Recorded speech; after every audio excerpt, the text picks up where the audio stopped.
ह्या गाईचं मित्रांनो प्रॉब्लेम असा झाला आहे की याल झाली गाय बसलेली उठण आहे आणि तिचं वासराचा पाय अडकलेला होता. मामू वासरू मेलेलं आहे ओळखू आलं मी सांग काय एवढं नाही एक वडा आली का लपडा ही सोडा ही वडा फक्त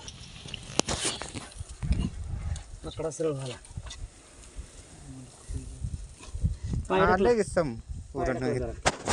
हात कोण चालतं डॉक्टर तिथं काय करू नको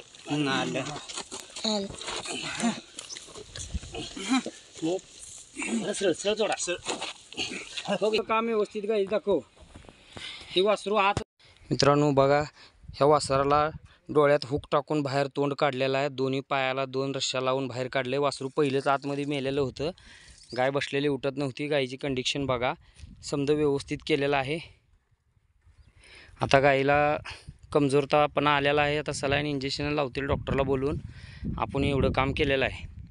मेलं होतं हां पुन्हा योगेश पाटील आली त्याने येऊन वासरू पाक फुगलेलं होतं ओढून काहीही प्रॉब्लेम झाला नाही काय झालं नाही चांगलं काढलं त्यांनी समजा व्यवस्थित काढलं.